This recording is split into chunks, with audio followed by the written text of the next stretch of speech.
Last લેક્ચરમાં વિડીયોમાં આપણે લુબ્રિકેશન શા માટે કરવામાં આવે છે આઈસી એન્જિનમાં, ધ પર્પઝ ઓફ લુબ્રિકેશન, અને સાથે સાથે આપણે એ પણ વાત કરી હતી કે કયા કયા પ્રકારના લુબ્રિકેન્ટ્સ યુઝ થાય છે એ વાત પણ આપણે જોઈ હતી.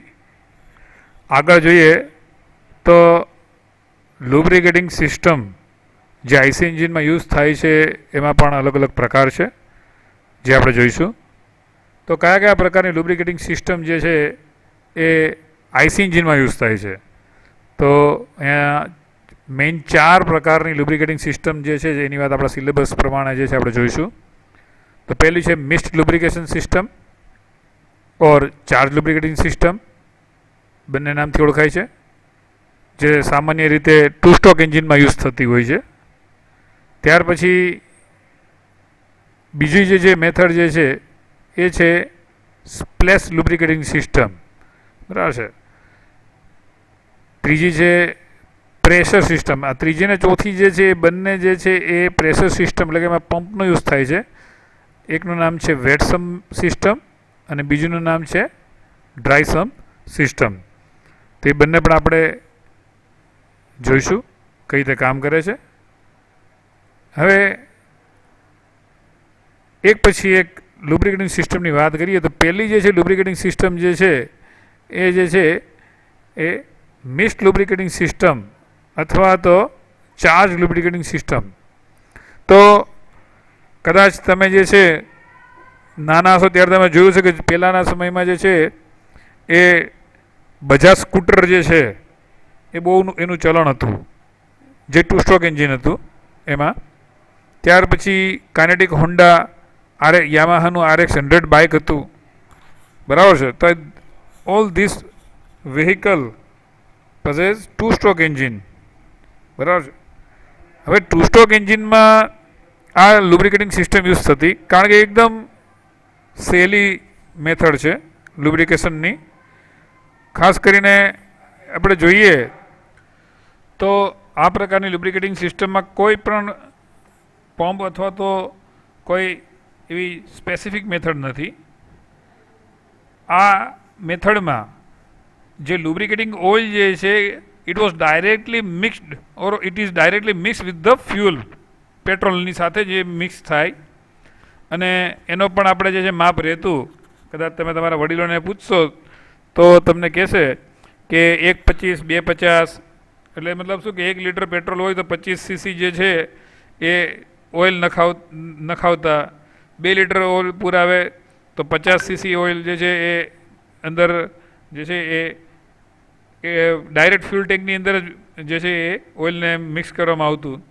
તો this is the mixture of oil and fuel then supply to the carburettor from fuel tank, બરાબર છે. એ બધું મિક્સચર જ સાથે જાય, અને મિક્સચર જે છે એ ફ્યુલની સાથે સાથે જ્યાં ફ્યુલ જાય ત્યાં ઓઇલ પણ જે છે એ દાખલ થાય.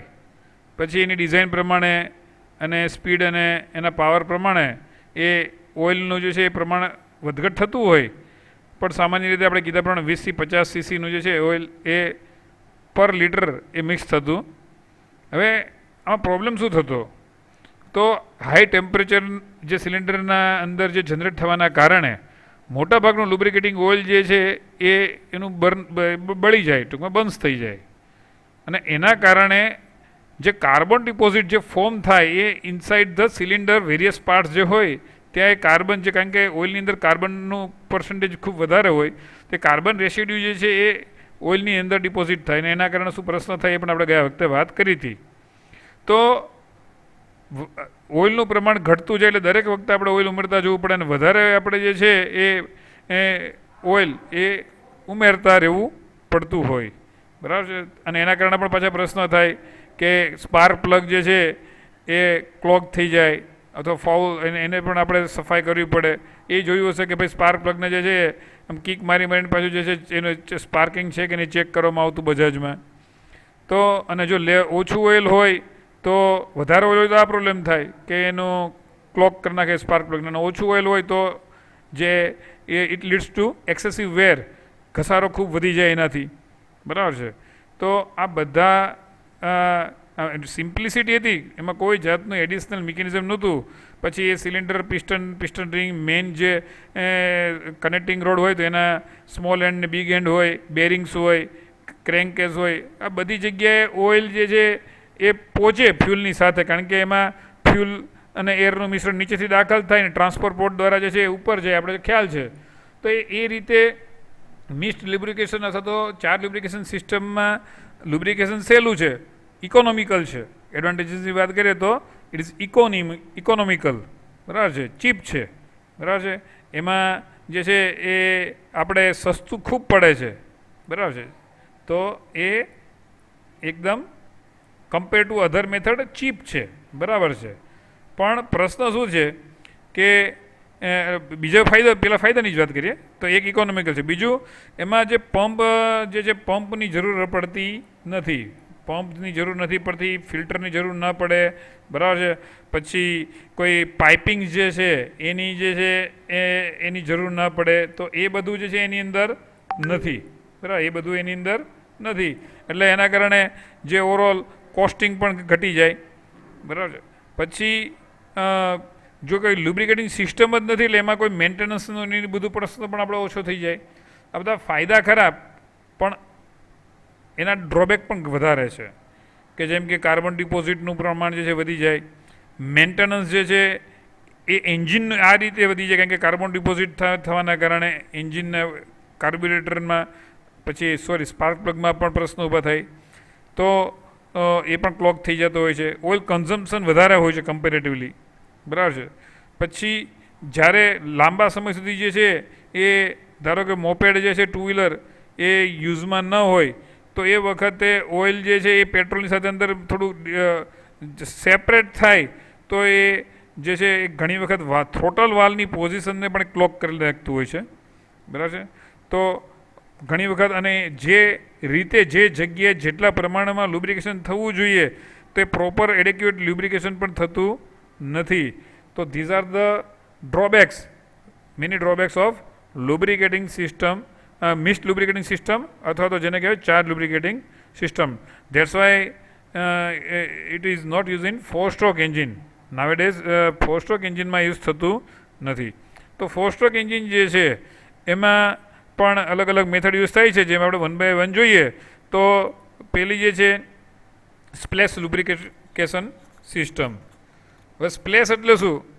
તો સ્પ્લેશિંગ એટલે એક આપણે છાલક જે ઉડાડીએ, આપણે ઘણીવાર જે છે એ તમે જોયું હશે કે ભાઈ દરિયા કે નદીમાં કે તળાવમાં બધા હોય તો એકબીજા ઉપર જે છે ફ્રેન્ડ સર્કલમાં આપણે ગયા હોય અથવા તો બીજા સાથે તો આપણે એક બે પાણી ઉડાડતા હોય એમ હાથથી, હાથ પછાડીએ તો પણ સ્પ્લેશિંગ થાય, તો છાલક ઉડે પાણીની. તો મતલબ કે કોઈ હાઈ વેલોસિટીથી અને ફોર્સથી જે છે આપણે કોઈ લિક્વિડમાં જે છે એ સ્ટ્રાઇક થાય કોઈ સબસ્ટન્સ ઓબ્જેક્ટ, તો શું થાય એના છાંટા ઉડે.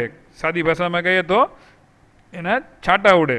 તો એવું જ કંઈક જે છે અહીંયા સ્પ્લેશ લ્યુબ્રિકેટિંગ સિસ્ટમમાં જે છે આપણે જોવા મળે. તો સ્પ્લેશ લ્યુબ્રિકેટિંગ સિસ્ટમ જે છે એમાં આ પિસ્ટન જે છે આ ઉપર દેખાડેલો છે, વર્ટિકલ જે છે એ કનેક્ટિંગ રોડ દેખાડેલ છે. કનેક્ટિંગ રોડ બિગ એન્ડ નીચે છે, સ્મોલ એન્ડ ઉપરના ભાગે છે. અને આમાં એકચ્યુઅલી આ 4 સિલિન્ડર એન્જિન છે. મતલબ કે આપણે જો એમ વાત કરવી હોય તો એમ કહી શકીએ કે એક જે છે એ એક જ મિનિટ, આપણે એક બીજો કનેક્ટિંગ રોડ અહીંયા હશે, ત્રીજો કનેક્ટિંગ રોડ અહીંયા હશે અને ચોથો કનેક્ટિંગ રોડ જે છે એ આ રીતે છેલ્લા ઓફસેટ પાર્ટ જે છે, છેલ્લો ઓફસેટ પાર્ટ ક્રેન્ક શાફ્ટનો ત્યાં હશે. તો અહીંયા અત્યારે આપણે જે છે એ સમજવા પૂરતું એક ફિગરમાં, એટલે આ ફિગરમાં અહીંયા આપણે એક જ એ કનેક્ટિંગ રોડ જે છે અહીંયા એ દેખાડેલો છે. એટલે આપણે અહીંયા સમજવાનું શું કે આવા આ 1, 2, 3 અને 4 એવા 4 જે છે એ કનેક્ટિંગ રોડ એ એકચ્યુઅલ જે છે આ ફિગર પ્રમાણે આપણે સમજવાના એ છે, બરાબર છે. તો હવે એમાં ડિટેલમાં આપણે જોઈએ તો કઈ રીતે કામ કરે છે. પેલા આપણે નંબર રિમૂવ કરી લઈએ. ઓકે, તો આમાં નીચેના ભાગે ઓઇલ ટ્રમ્પ્સ આવી રીતે રાખેલા છે. આવી મિકેનિઝમ છે કે જેમાં જે છે ઓઇલ આપણે જે છે વી શેપ જે દેખાય છે તે વી શેપમાં જે છે એ આપણે ઓઇલ ભરેલું હોય છે. આ જે છે વી શેપ એની અંદર ઓઇલ ભરેલું હોય છે, બરાબર છે. એમાં ઓઇલ ક્યાંથી સપ્લાય કરવામાં આવે તો એમાં પાઇપલાઇન હોય છે અને એમાં પંપ મૂકેલો છે, બરાબર છે. પંપ થ્રુ જે છે એ અહીંયા જે પંપ દેખાડેલો છે એ પંપ થ્રુ જે બધી જગ્યાએ જે છે એ ઓઇલને જે છે એ સપ્લાય કરવામાં આવતો હોય છે અલગ અલગ જગ્યાએ. જો અહીંયા છે, બરાબર છે. અલગ અલગ ઓઇલ ટ્રમ્પમાં જે છે એ ઓઇલ સપ્લાય કરવામાં આવતું છે. સામાન્ય રીતે આ જે છે આ જે સ્પ્લેશ લુબ્રિકેટિંગ સિસ્ટમ જે છે તો આ સ્પ્લેશ લુબ્રિકેટિંગ સિસ્ટમ જે છે એનો યુઝ જે છે પર્ટિક્યુલરલી જે છે એ સ્મોલ કેપેસિટી એન્જિન માટે એ થતો હોય છે, એ પણ આપણે યાદ રાખીએ. હવે અહીંયા નીચેના ભાગે જે છે સ્કૂપ જેવી મિકેનિઝમ, સ્કૂપ જો આકાર દેખાય છે આઈસ્ક્રીમનો જે સ્કૂપ જે છે હોય છે એવો આપણે અહીંયા ઉપસેલો ભાગ જે દેખાય છે એ જે ડીપર જેને કહેવાય અથવા તો જેને જે છે એ સ્કૂપ તરીકે ઓળખવામાં આવતું હોય છે. તો એ જે ભાગ એને આપણે એમાં એક નાનું હોલ પણ હોય છે, આના કહેવાય છે સ્કૂપ. અહીંયા લખ્યું નથી પણ આપણે સમજવાનું સ્કૂપ, SCOOP, સ્કૂપ, બરાબર છે. તો આ સ્કૂપ જે છે નીચેના ભાગે જે છે એ સ્કૂપ જે છે એમાં એક હોલ હોય છે અને ઉપરથી આપણે ખ્યાલ છે કે રેસિપ્રોકેટિંગ મોશન વખતે અને કનેક્ટિંગ રોડની ઓસિલેટિંગ મોશન વખતે એની સ્પીડ બહુ વધારે હોય એટલે આ ઓઇલ ભરેલા ટ્રમ્પની અંદર જે ટ્રમ્પની અંદર ઓઇલ ભરેલું હોય, બરાબર છે, એમાં જોરથી આ ભટકાય. કનેક્ટિંગ રોડનો જે છે આ જે બિગ એન્ડ એમાં જે આ સ્કૂપ જે છે જોરથી ભટકાય એટલે શું થાય કે અહીંયા જે બ્લેક ડોટ્સ દેખાય છે જે કંઈ પણ એ ઓઇલના છાંટા ઉડે અને એ આની અંદર હોલ હોય છે એની અંદરથી ઓઇલ પસાર થાય અને ઓઇલ પસાર થાય એટલે એ પણ ફોર્સથી ઉપર દાખલ થાય તો ઉપર કનેક્ટિંગ રોડના જે બેરિંગ્સ છે, બિગ એન્ડના જે બેરિંગ્સ છે અથવા તો ઉપરના જે અલગ અલગ ભાગ છે ત્યાં સુધી પહોંચે. આવી જ રીતે ચારેય કનેક્ટિંગ રોડ વારા પરથી ભટકાય એટલે શું થાય કે ઓઇલ ઉછળે અને કેમ શાફ્ટ સુધી પહોંચે, ઉછળીને મેઇન બેરિંગ સુધી પહોંચે, બરાબર છે, ક્રેન્ક પિન સુધી પહોંચે, ગજન પિન સુધી પહોંચે. તો આવી રીતે અલગ અલગ જે કંઈ પણ કોમ્પોનન્ટ્સ જે છે internal components of the IC engine ત્યાં આ ઓઇલ છટકાય અને એ રીતે લુબ્રિકેશન થાય અને પછી એ ઓઇલ ભટકાઈને પાછું ક્યાં આવે તો નીચે જે છે એ આખો જે લોઅર ઓઇલ પાન જે છે, બરાબર, જે સંપ જેને કહેવાય ત્યાં નીચે ભેગું થાય એટલે એની સાથે ઇમ્પ્યોરિટીઝ પણ આવે. ઘણીવાર જે છે મેટલ પાર્ટિકલ્સ પણ નીચે રિમૂવ થઈને આવે. તો એ બધા જે છે એ જેને કહેવાય ઇમ્પ્યોર ઓઇલ એ નીચે ભેગું થાય.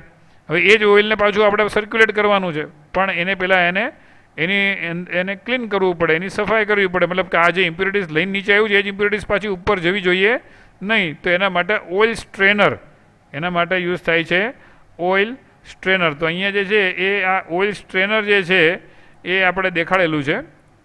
તો ઓઇલ સ્ટ્રેનર જે છે એનો પર્પઝ શું છે તો ઓઇલ સ્ટ્રેનરનો પર્પઝ છે કે ઓઇલની અંદર જે કંઈ પણ ઇમ્પ્યોરિટીઝ છે એને દાખલ ન થવા દે, ફક્ત પ્યોર ઓઇલ જે છે એ દાખલ થાય પંપમાં અને પંપ દ્વારા જે છે પાછું જે છે એ ઓઇલ ટ્રમ્પમાં જે છે એ ઓઇલ જાય ને એ રીતે એનું લેવલ મેન્ટેન રહે. તો કોઈ પણ સમયે ઓઇલ જે છે ટ્રમ્પની અંદર જે છે એ મેન્ટેન થવું એ ખૂબ જરૂરી છે.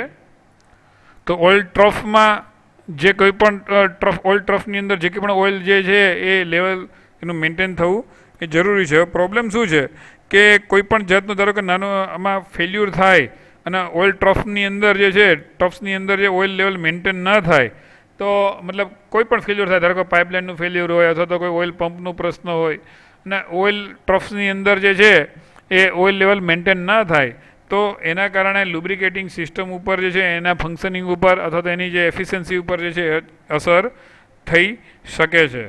તો આ એનો ડ્રોબેક છે. બીજો ડ્રોબેક એ છે કે જ્યારે વેહિકલ જે છે એ કોઈ સ્લોપ ઉપર હોય, મતલબ કે મૂવિંગ ઓન ડાઉનવર્ડ સ્લોપ હોય અથવા તો કોઈક એવા ઢાળવાળી જગ્યા ઉપર હોય તો શું થાય કે આ આખી જે છે ઓઇલ સમ જે છે ઇન્ક્લાઇન્ડ પોઝિશનમાં આવી જાય અને ઇન્ક્લાઇન્ડ પોઝિશનમાં આવી જાય એટલે શું થાય કે એની અંદર જે છે ઓઇલનું જે લેવલ એ એક બાજુ વધારે અને એક બાજુ ઓછું હોય તો ઘણી વખત જે છે એ એક આપણે અહીંયા ફિગર થોડો સમજીએ કે એ લેવલ જે છે ધારો કે આ બાજુ નમેલું હોય તો શું થાય કે ઓઇલ બધું જે છે અહીંયા જમ્યા થાય અને આ બાજુ જે સ્ટ્રેનર જે છે એ બાજુ ઓઇલ ઓછું હોય તો ઓઇલ ઓછું જે છે પમ્પિંગ થશે અને ઓઇલ ટ્રપ્સમાં ઓઇલ ઓછું પહોંચે, તો એ રીતે પણ એની કામગીરી પર અસર થઈ શકે છે. એટલે સામાન્ય રીતે જે મીડિયમ સ્પીડ કહેવાય અથવા તો લો સ્પીડ એના એન્જિન છે જેનામાં મોડરેટ બેરિંગ લોડ હોય, તો એના માટે આ મેથડ જે છે સ્પ્લેશ લુબ્રિકેટિંગ સિસ્ટમ એ એના માટે જે છે એ વધારે યુઝફુલ એ રહેતી હોય છે ને એમાં જ યુઝ થતી હોય છે. ત્યાર પછીની સિસ્ટમ જે છે એ છે સ્પ્લેશ લુબ્રિકેટિંગ સિસ્ટમને આપણે થોડીક બીજા એક સરસ થોડી ક્લિયર ફિગરમાં આપણે જોઈએ તો અહીં આપણે જે વાત કરીએ એ પ્રમાણે તો સ્પ્લેશ લુબ્રિકેટિંગ સિસ્ટમમાં આવી રીતે જે ડ્રોપલેટ્સ જે છે ઓઇલના એ આવી રીતે ઉપર સુધી પહોંચતા હોય ને એ રીતે એ લુબ્રિકેશન થતું હોય છે. તો ત્યાર પછીની સિસ્ટમ જે છે એ ત્રીજી પ્રકારની જે આપણે વાત કરી અગાઉ લિસ્ટમાં જોયું હતું એ છે પ્રેશર લુબ્રિકેટિંગ સિસ્ટમ વેટ સમ સિસ્ટમ. બરાબર છે. પ્રેશર લુબ્રિકેશન જે છે કે એમાં વેટ સિસ્ટમ જે છે વેટ સમ સિસ્ટમ એની વિશે આપણે વાત કરીશું. અહીંયા જે નામમાં જે છે આપણે જોયું તો શબ્દ વપરાય છે પ્રેશર લુબ્રિકેશન. બરાબર છે. અહીંયા એક જ મિનિટ નામમાં યુઝ થયું પ્રેશર લુબ્રિકેશન. બરાબર છે. પ્રેશર લુબ્રિકેશન મતલબ કે અત્યાર સુધી આગળની જે બે મેથડ જોઈએ આપણે એમાં કોઈ જગ્યાએ કોઈ એક્સટર્નલ સોર્સ ઓફ એનર્જીનો આપણે યુઝ નથી કર્યો. મતલબ કે પેલી લુબ્રિકેટિંગ સિસ્ટમ હતી જેમાં મિક્સ્ડ લુબ્રિકેટિંગ સિસ્ટમ અથવા ચાર્જ લુબ્રિકેટિંગ સિસ્ટમ, તેમાં ડાયરેક્ટ ફ્યુલની સાથે મિક્સ આપણે કરતા હતા અને પેટ્રોલની જે ફ્યુલ ટેન્ક હતી એમાં જ આપણે ઓઇલને દાખલ કરતા હતા. બીજી મેથડ જે આપણે વાત કરી કે જેમાં સ્પ્લેશિંગમાં, તો એમાં શું છે કે ઓઇલનું જે છે એ ટ્રપ્સ હતા ઓઇલ ટ્રપ્સ એની અંદર જે છે કનેક્ટિંગ રોડ જોરથી ભટકાય અને સ્પ્લેશિંગ થાય એનું લુબ્રિકેશન થતું હતું. તો એમાં પણ જે છે કોઈ એક્સટર્નલ સોર્સ ઓફ એનર્જીનો યુઝ થતો નહોતો. નો ડાઉટ પંપ હતા પણ પંપથી ઓઇલ ટ્રપ્સ સુધી ઓઇલ પહોંચાડવા માટેનો જ પંપનો યુઝ થતો હતો. પણ ઓઇલ ટ્રમ્પ્સમાંથી અલગ અલગ જે કોમ્પોનન્ટ્સ હતા જે ઇન્ટરનલ રિલેટિવ મોશન ધરાવતા ઇન્ટરનલ કોમ્પોનન્ટ્સ જેમ કે મેઇન બેરિંગ છે, કેમ શાફ્ટના કેમ શાફ્ટ છે, ટાઈમિંગ ગિયર્સ છે, બરાબર છે, પુશ રોડ છે, રોકર આર્મ છે, કેમ શાફ્ટ બેરિંગ છે, એ બધા અલગ અલગ જે રિલેટિવ મોશન ધરાવતા કોમ્પોનન્ટ્સ જે છે ત્યાં સુધી ઓઇલને પહોંચાડવા માટે કોઈ અલગથી કોઈ પાઇપલાઇન અથવા પંપની વ્યવસ્થા નહોતી. બરાબર છે. એટલે કોઈ પ્રેશરથી ઓઇલ નહોતું મોકલવામાં આવતું. આ ત્રીજી જે મેથડ જે છે જેને આપણે કહીએ છીએ પ્રેશર લુબ્રિકેશન, આ પ્રેશર લુબ્રિકેશનમાં આપણે પંપનો યુઝ કરીએ છીએ. બરાબર છે. વી યુઝ પંપ અને પ્રેશર દ્વારા જે છે લુબ્રિકેશન થાય છે. That's why it is called pressure lubrication system. બરાબર છે. એમાં બે પ્રકાર છે, એક વેટ સમ્પ સિસ્ટમ અને બીજી છે ડ્રાય સમ્પ સિસ્ટમ. તો કઈ રીતે વર્ક કરીએ છીએ હવે એની વાત કરીએ. વેટ સમ્પ સિસ્ટમ, તો વેટ સમ્પ સિસ્ટમ જે છે નોર્મલી જે વ્હીકલમાં આપણે આ સિસ્ટમ જોવા મળતી હોય છે. કઈ રીતે કામ કરે છે તો એના નીચેના ભાગે નોર્મલી આખી સિસ્ટમ જે છે ક્રેન્કકેસના નીચેના ભાગે હોય છે. હવે નીચેના ભાગે આપણે અહીંયા દેખાય છે એ રીતે એ ઓઇલ સમ્પ, બરાબર છે, ઓઇલ સમ્પ જે છે અહીંયા લખેલું છે એ પ્રમાણે ઓઇલ સમ્પ જે છે હવે એમાં ઓઇલનું લેવલ મેન્ટેન કરવામાં આવતું હોય છે. જે રેગ્યુલર ઇન્ટરવલ આપણે ઓઇલ પણ ચેન્જ કરતા હોઈએ છીએ. ત્યાંથી જે છે ઓઇલ પંપ મારફત થ્રુ ઓઇલ પંપ જે છે ત્યાંથી જે ઓઇલ જે છે થ્રુ ઓઇલ પંપ એ ઓઇલ જે છે એ ડિસ્ટ્રીબ્યુટિંગ હેડર, અહીંયા લખેલું છે ડિસ્ટ્રીબ્યુટર હેડર. તો જે ડિસ્ટ્રીબ્યુટર હેડર જે છે એના થ્રુ જે છે એ ઓઇલ એ એન્જિનના અલગ અલગ કોમ્પોનન્ટ્સ જેમ કે જે અહીંયાથી જાય છે આ કનેક્ટિંગ રોડ જે હશે તો કનેક્ટિંગ રોડ બિગ એન્ડ અને કનેક્ટિંગ રોડનો સ્મોલ એન્ડ, એ રીતે કનેક્ટિંગ રોડના બે એન્ડ હોય. આ જે છે ધારો કે મેઇન બેરિંગ છે અહીંયા દેખાડેલા છે, ટાઈમિંગ ગિયર્સ છે. તો અહીંયાથી જે કંઈ પણ ઓઇલ જે છે અહીંથી જે જાય છે અહીંથી જે કંઈ પણ ઓઇલ જાય છે તો એ અલગ અલગ જગ્યાએ જે છે આવી રીતે જે છે એ થ્રુ પાઇપલાઇન્સ, બરાબર છે, અહીં અમુક જગ્યાએ પાઇપલાઇન દેખાડી છે અમુક જગ્યાએ નથી દેખાડી, તો થ્રુ પાઇપલાઇન્સ અલગ અલગ ભાગોમાં એ ડિસ્ટ્રીબ્યુટ થશે. બરાબર છે. આવી રીતે અને ત્યાંથી જો આવી રીતે ઉપરના ભાગે રોકર આર્મ છે, પુશ રોડ છે, કેમ શાફ્ટ છે, આ કેમ શાફ્ટનું બેરિંગ છે, વાલ છે, બરાબર છે, ટાઈમિંગ ગિયર્સ પછી ચેઇન હોય છે, ગિયર્સ હોય છે, તો પ્રેશર રિડ્યુસિંગ વાલ છે. તો જ્યાં રિલેટિવ મોશન છે એ બધી જગ્યાએ જશે. પછી અહીંયા કનેક્ટિંગ રોડ જે બતાવેલો છે તો કનેક્ટિંગ રોડમાં વચ્ચે જે છે આપણે એક હોલ પોલાણ જોવા મળે છે. તો ત્યાંથી ઉપર સુધી જે છે કનેક્ટિંગ રોડના સ્મોલ એન્ડ જે છે ત્યાં ગજનપિન હશે તો ત્યાં સુધી પણ જે છે લુબ્રિકેશન જે છે આમાં થશે. અને અમુક જે ડોટેડ લાઈન અહીંયા દેખાડેલી છે, અહીંયા જે છે તમે ખાસ જોશો તો એ ડોટેડ લાઈન અહીંયા દેખાડેલી છે. જે આ જે છે અહીંયા ડોટેડ લાઈન છે, પછી એરોસથી આપણે જોઈએ તો અહીંયા પણ એક ડોટેડ લાઈન છે. એક જ મિનિટ, અહીંયા ડોટેડ લાઈન દેખાડેલી છે, અહીંયા પણ એક ડોટેડ લાઈન દેખાડેલી છે.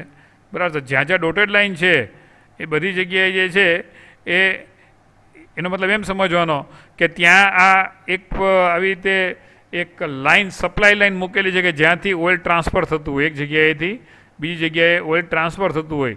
મતલબ કે આપણે અહીંયા એરોની દિશા પણ છે કે અહીંયા જે છે એ નીચેની બાજુ એરો દેખાડેલો છે, તો અહીંયા મેઇન બેરિંગ્સમાંથી કનેક્ટિંગ રોડના બિગ એન્ડ તરફ ઓઇલ આવે છે. અહીંયા મેઇન બેરિંગ્સથી આ બાજુ જે છે ઉપર બે બાજુ ઉપર જાય છે. બરાબર છે. અહીંયા જે છે ટાઈમિંગ અહીંયા મેઇન બેરિંગ્સથી નીચેની બાજુ અહીંયા આવે છે. તો એ ડોટેડ લાઇન જે છે એમાં પણ જે છે એ ઓઇલનો પાથ બતાવેલો છે. તો ઇન શોર્ટ પ્રેશર લુબ્રિકેટિંગ સિસ્ટમમાં વેટસમ સિસ્ટમ જે પહેલી સિસ્ટમની અત્યારે આપણે જોઈ રહ્યા છે એમાં પ્રેશરનો યુઝ કરી અને એન્જિનના અલગ અલગ ભાગોમાં પાઇપલાઇન થ્રુ જે છે ઓઇલને સપ્લાય કરવામાં આવે છે. બરાબર, ક્લિયર. હવે એમાં બીજી મેથડ જે છે ડ્રાયસમ મેથડ અને આ મેથડમાં શું ડિફરન્સ છે એ પણ આપણે આગળ જોઈશું. કે આ મેથડમાં ઓઇલ જે છે આપણે આની પહેલાં પણ વાત કરી કે માત્ર ઓઇલ જે છે એ લુબ્રિકેટિંગ ઓઇલ એ લુબ્રિકેશનનું કામ એકમાત્ર કામ નથી, એ સાથે ક્લિનિંગ કરે છે, કુલિંગ પણ કરે છે. બરાબર છે. અને કુશનિંગનું પણ કામ કરે છે, શોક એબ્સોર્બ કરે છે અમુક અંશે. તો આવા બીજા પણ એના જે છે ફંક્શન છે. ક્લિનિંગ ઉપરાંત જે છે કુલિંગનું પણ મહત્ત્વનું કામ. એન્જિનના અલગ અલગ કોમ્પોનન્ટ્સ જે છે એનું ટેમ્પરેચર વધારે હોય છે. બરાબર, due to combustion of fuel inside the cylinder. તો હાઈ કમ્બશન ટેમ્પરેચરના કારણે અલગ અલગ કોમ્પોનન્ટ્સ જે છે એ ગરમ થતા હોય તો એ હીટ એબ્સોર્બ કરવાનું કામ પણ લુબ્રિકેટિંગ ઓઇલ કરતું હોય છે. તો આમાં લુબ્રિકેટિંગ ઓઇલનું ટેમ્પરેચર વધી જતું હોય અને વધી જતું હોવાના કારણે શું થાય તો એમાં આપણે કમ્પેરેટિવલી થીક ઓઇલ જે છે આપણે જે જાડું કહેવાય એ એવું કહેવાય થીક ઓઇલનો જે છે એ પ્રમાણેનો ગ્રેડ સિલેક્ટ કરી અને આપણે એન્જિન ઓઇલ જે છે એ યુઝ કરવો પડે છે. શેમાં? વેટસમ સિસ્ટમમાં. બરાબર છે. તો એ એક કમ્પલ્સન આવી જાય છે આ સિસ્ટમમાં. તો કમ્પેરેટિવલી આપણે જોઈએ તો બીજી સિસ્ટમ જે છે ડ્રાયસમ સિસ્ટમ, તો ડ્રાયસમ સિસ્ટમમાં આ ડ્રોબેકને દૂર કરવામાં આવે છે. બરાબર છે. હવે કઈ રીતે એ પણ આપણે જોઈએ. તો ત્યાર પછીની ચોથી મેથડ જે છે એ છે dry sump method. Pressure lubrication જ છે પણ ડ્રાય સમ્પ સિસ્ટમ દ્વારા. બરાબર છે. તો હવે એ કઈ રીતે કામ કરે તો અહીંયા આકૃતિ ફિગરમાં દેખાડ્યું છે એમાં જે આપણે આગલી જે સ્લાઇડ જે છે આપણે જોઈ. બરાબર છે. તો આગલી જે ઇમેજમાં આ જે કંઈ પણ અહીંયા આ આખો એરિયા જે આપણે દેખાડેલો છે એન્જિનની અંદરનો. બરાબર છે. એન્જિનની અંદર જે છે આપણે કલર થોડો ચેન્જ કરી લઈએ. તો એન્જિનની અંદરનો જે કંઈ પણ આ આખો ઇનસાઇડ જે છે કોમ્પોનન્ટ્સ જે છે એ બધી જગ્યાએ લુબ્રિકેશન આપણે કરતા હોય છે. એ બધું લુબ્રિકેશન તો થશે જ, પણ આપણે એમાં લુબ્રિકેટિંગ જે છે ઓઇલ એનું જે કઈ રીતે સપ્લાય થાય છે એની મિકેનિઝમની વાત કરીએ. જે આગળની જે વાત કરી ફિગરની એ બધી અહીંયા છે એમ માની લેવાનું છે. અત્યારે આપણે આ જે પિંક બોક્સ જે દેખાડ્યું એ આગળનું ઇન્ટરનલ કોમ્પોનન્ટ્સ બધા એન્જિનના એ બોક્સની અંદર છે એમ આપણે માની લઈશું અત્યારે. બરાબર છે. હવે કઈ રીતે કામ કરે તો એક જ મિનિટ, એને આપણે અહીંયા કંઈક વચ્ચે છે, વચ્ચેના ભાગે અહીંયા આવી ગયું છે. એ જે આગળના કોમ્પોનન્ટ્સ બધા વાત કરી એ બધું અહીંયા છે. હવે કામ કઈ રીતે કરશે તો એન્જિનનો જે ક્રેન્ક કેસમાંથી ઉપરથી જે કંઈ પણ ઓઇલ બધે સપ્લાય થઈને જે નીચે આવશે નીચે જે સ્ટોરેજ હશે ત્યાં આવશે. ત્યાંથી જે છે અહીંયા સ્ટ્રેનર જે છે બતાવેલ છે સ્ટ્રેનર. બરાબર છે. સ્ટ્રેનર જે છે આપણે વાત કરીએ પણ એનું કામ શું છે એ એક ફિલ્ટર જેવી રીતે કામ કરે છે કે જે કંઈ પણ ઇમ્પ્યોરિટીઝ જે છે એને દૂર કરશે અને જે ઓનલી ઓઇલ જે છે એને સ્કેવેન્જિંગ પંપ દ્વારા જે પંપ દ્વારા જે છે એને ફિલ્ટર બીજી વખત ફરી ફિલ્ટર થશે અને એ ઓઇલને અહીંયા સપ્લાય ટેન્કમાં મોકલવામાં આવે છે. આ ખૂબ અગત્યનો એક ડિફરન્સ જે છે એ બની જાય છે કે અહીંયા સપ્લાય ટેન્ક છે. આગળની કોઈ મેથડમાં સપ્લાય ટેન્ક જે છે અલગથી કોઈ એવી સ્ટોરેજ વ્યવસ્થા અલગના ભાગે અલગથી નથી.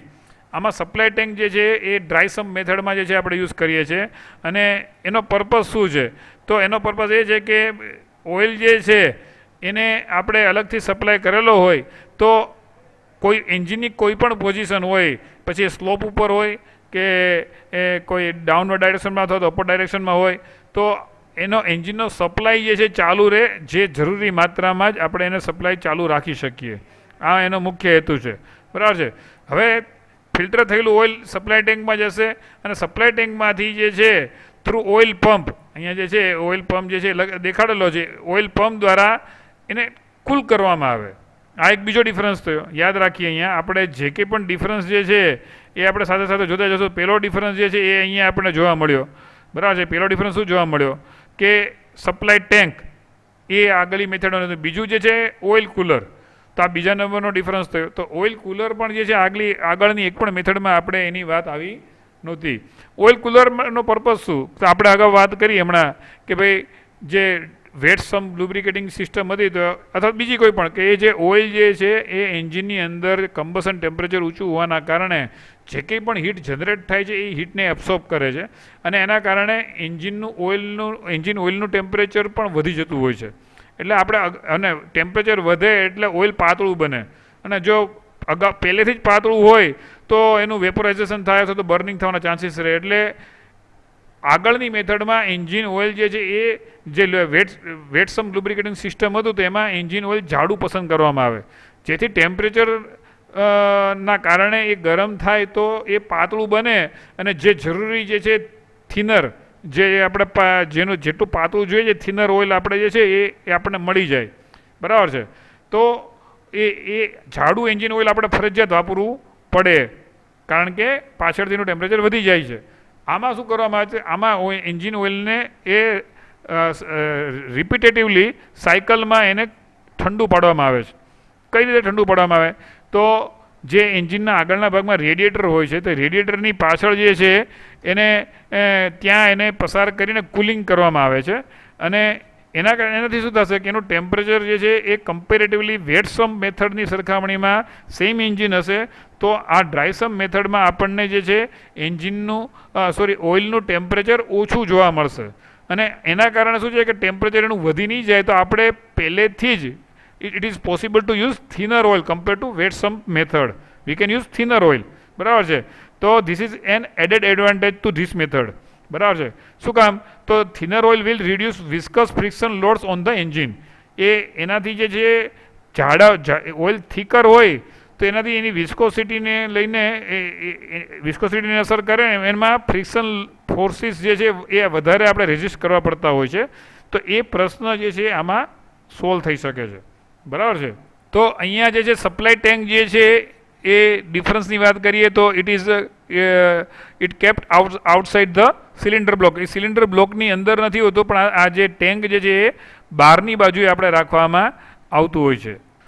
સામાન્ય રીતે આની અંદર 3 થી 8 બાર પ્રેશર જે મેન્ટેન કરવામાં આવતું હોય છે અને જો પ્રેશર જે છે એ ટેમ્પરેચરના કારણે પણ એની ઇફેક્ટ થતી હોય તો અહીંયા પ્રેશર રિલીફ વાલ્વ જે છે એ અહીંયા જે છે એ આપણે દેખાડેલ છે કે પ્રેશર રિલીફ વાલ્વ દ્વારા જે છે એ પ્રેશર જે છે એને રિલીઝ ટૂંકમાં એ પ્રેશર જે છે કંટ્રોલ કરે જે આપણે જોઈતું હોય છે પ્રેશરમાં વધારો થતો હોય તો એટલું પ્રેશર રિલીઝ કરી દે તો પ્રેશર રિલીફ વાલ્વનો પણ યુઝ થતો હોય છે. તો નોર્મલી આ જે છે એ એડવાન્સ જે છે સિસ્ટમ છે કોસ્ટલી છે વધારે અલગથી આપણે સ્પેસની જરૂર પડે છે. બરાબર છે. તો જે હેવી લોડેડ જે છે વેહિકલ હોય છે અને એડવાન્સ જે એન્જિન હોય છે એમાં જે છે ડ્રાય સમ્પ મેથડનો યુઝ થતો એ આપણને જોવા મળે છે. તો આ રીતે અલગ અલગ 4 પ્રકારની જે લુબ્રિકેટિંગ સિસ્ટમ જે છે દરેક લુબ્રિકેટિંગ સિસ્ટમના આપણે એનું વર્કિંગ સમજ્યા. દરેક લુબ્રિકેટિંગ જે છે સિસ્ટમ જે છે એના આપણે એડવાન્ટેજીસ ડિસએડવાન્ટેજીસ પણ આપણે જોયા. પહેલી જોઈએ આપણે મિક્સ્ડ લુબ્રિકેશન સિસ્ટમ અથવા તો 4 લુબ્રિકેશન સિસ્ટમ. ત્યાર પછી જે છે આપણે બીજા નંબરે વાત કરી સ્પ્લેશ લુબ્રિકેશન સિસ્ટમ. બરાબર છે. એ કઈ રીતે કામ કરે છે સ્પ્લેશિંગ દ્વારા એમાં લુબ્રિકેશન થાય છે. ત્યાર પછી આપણે વાત કરી પ્રેશર લુબ્રિકેશન સિસ્ટમમાં પહેલી વાત કરી વેટ સમ્પ સિસ્ટમ. બરાબર છે. અને ત્યાર પછી છેલ્લે આપણે વાત કરી પ્રેશર લુબ્રિકેશન સિસ્ટમમાં ડ્રાય સમ્પ મેથડની. તો આ રીતે આ ચારેય મેથડ એક આ વર્ક કરે છે. હવે આમાં જો કોઈને કોઈ પણ પ્રકારના ડાઉટ્સ કે પ્રશ્ન હોય તો તમે પૂછી શકો છો. કોમેન્ટ બોક્સમાં પણ જે છે તમે પ્રશ્નો મૂકી શકો છો, તો જેથી કરીને આપણે એના વિશે ડિસ્કશન આગળ થઈ શકશે. નેક્સ્ટ વિડીયોમાં લેક્ચરમાં આપણે એ આઈસી એન્જિનની કુલિંગ સિસ્ટમ જે છે એના વિશે ડિસ્કસ કરશું. Thank you.